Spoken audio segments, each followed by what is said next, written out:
Good evening and welcome to the Modise Network. Tonight, Professor Wiseman Nkuhlu talks to us about the cleanup campaign that he has embarked upon at the KPMG auditing firm and the accounting profession. Later on, the spotlight falls on the Zimbabwe elections tomorrow as analyst Brian Kagoro sets the scene for us. Amnesty International and Open Society Initiative discuss the complications of elections in the DRC, Lesotho, and other SADC countries.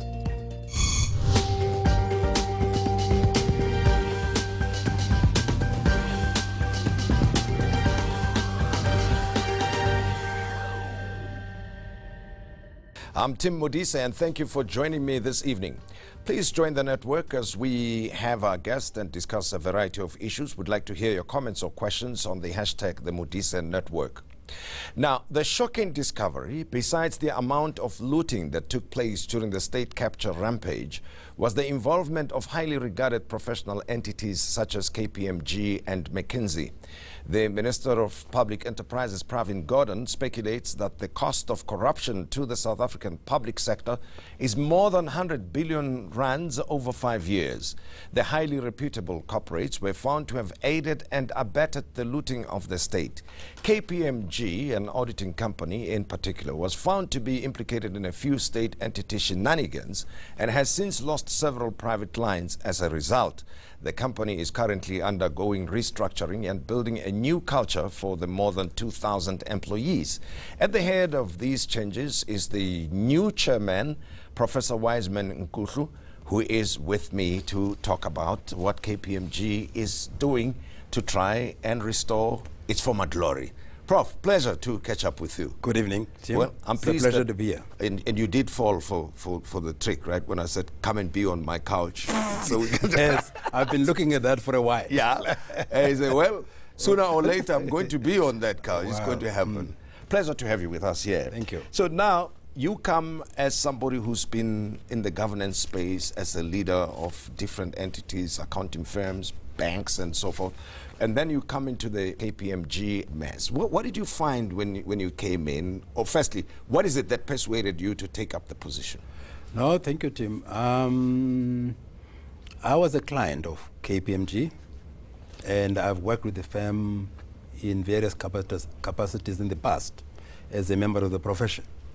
But really, what persuaded me is the fact that I'm very proud of the chartered accountancy profession. I was really disappointed and angry when I read about what was going on at KPMG, such a reputable firm being implicated in corruption and state capture. But as a long-standing member of the profession, I said when they approached me that much as I know that it's going to be difficult, but it's our responsibility as members of the profession, especially those who have been with the profession for many years, to stand up and do something when the reputation of the profession is brought under disrepute. And you've been a professional in this field for decades, right? For a long, long, long time. Yes. How many years now? I don't want to even suggest it. Yeah, Tim, I qualified in 1996, yes. So 1976.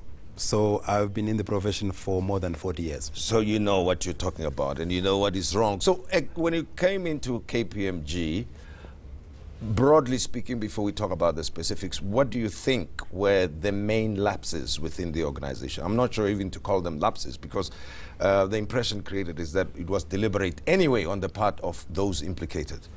Yes, what really shocked me was the disconnect between the leadership of KPMG and the broader South Africa, especially big business.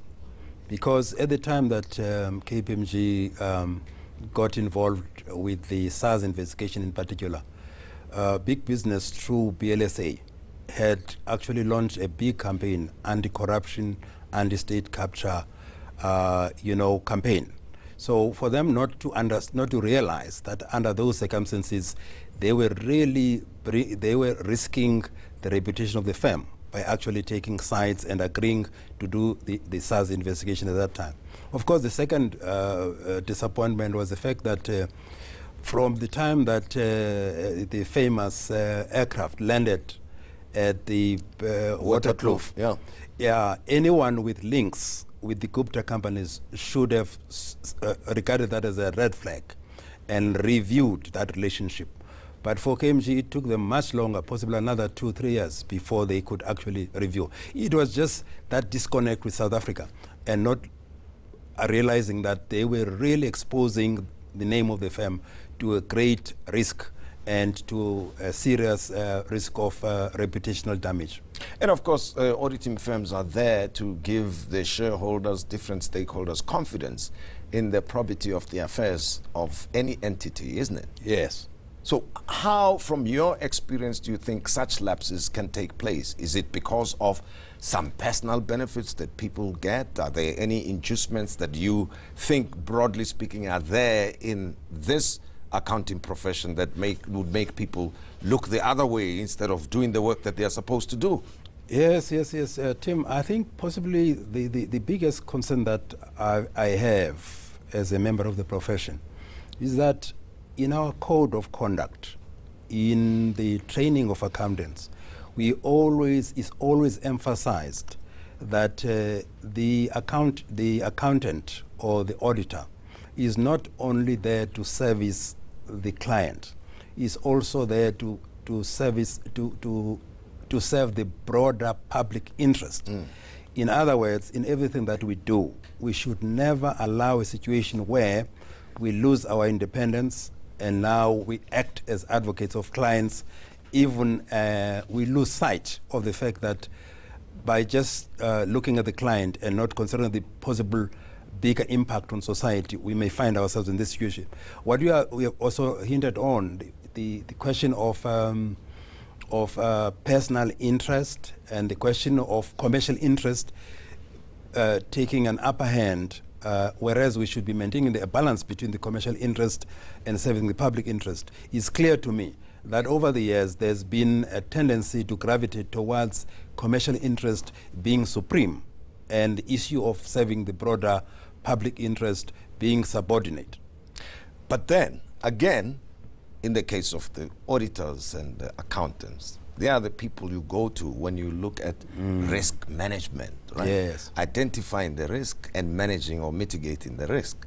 So how did it happen, to your mind and from your observations, that those charged with looking after the interests of the company ignored those red flags? Because certainly from their own training, they should have known, isn't it, that this is likely to happen. They should have known. They should have known. But when a company has gone through good times for a long time, a situation does arise where that success breeds complacency. When they think that they can do no wrong, and when you enter that space, you tend not to take risk management processes seriously, and you also not to pay enough attention to your checks and balances. So I think what happened here, KPMG had got to a phase where they've been tackling big, complex consultancy assignments with success. Even when this one came, and at a time when the risk environment in the country had changed, state capture, corruption was at its height, they didn't realize that the risk environment had changed and that they were exposing them to this risk. It was the combination of those things, bad judgment and also complacency arising from many years of success, resulting into checks and balances being not as effective as one would expect in a reputable company like KPMG. Now, you are there as the chairperson, and your major task is to restore that reputation, not only for the organization, but for the profession, as you said. What are you busy with currently at KPMG? I think we are busy at a number of fronts. One was when I joined, I said there can be no forgiveness without transparency, without being honest to South Africa to say what happened. So the first thing was to work with the leadership at KPMG and say that let's go and testify to the SAICA inquiry. I'm glad to say that that happened. It was not easy, but I'm glad that we talked openly, we subjected ourselves to interrogation. That was one side of things. The second thing that I've been doing is to talk to stakeholders inside KPMG and talk to regulators like ERBA and also big business to try and understand their concern about KPMG. Inside KPMG, I also had to understand better what I've referred to earlier on these checks and balances. What was happening? Because in the way that audit firms work, the engagement partner who actually interfaces with the client, his work or her work has to be checked by a second partner. What I discovered that those checks by second partners had become less effective. That's the crux of the thing. And then my work now is about strengthening integrity and also quality controls within the firm. Now, mostly lower levels of employees within professional companies would not be responsible for all the bad decisions that would have taken place, isn't it? Yes. And I suppose that's what you found within Yes, KPMG. that's what I found. You know, yeah? At KPMG, as you I think you appreciate, is a global company. In South Africa, it had more than 3,000 professionals and possibly over 200 partners, very senior, highly qualified, experienced people. So even now, we have over 2,000 people, highly motivated, highly skilled, highly committed to integrity and professionalism. But you know, when a situation arises that some of the check and balances are not as effective as they should be, there is a higher risk that one or two partners who fall under temptation may actually fail to uphold the standards and cause the harm that was caused to KPMG. In my view, that's what happened. I'm very confident that the majority of KPMG staff are very competent, very ethical people, and that's the reason I'm there. And I believe that we can rebuild the firm. But there must be consequences for those who actually brought the name of the firm into disrepute. That's why I was very pleased when the 9 who were directly responsible were forced to leave the firm. And if the SAICA inquiry comes up with more names that we must deal with, I'm determined that we'll do the right thing. Professor Wiseman Nkuhlu is talking to us here on the Modise Network. We'll be continuing our conversation with him in a moment. And of course, you too can express your views regarding this topic. On Twitter, the hashtag is the Modise Network. We continue our conversation in a moment.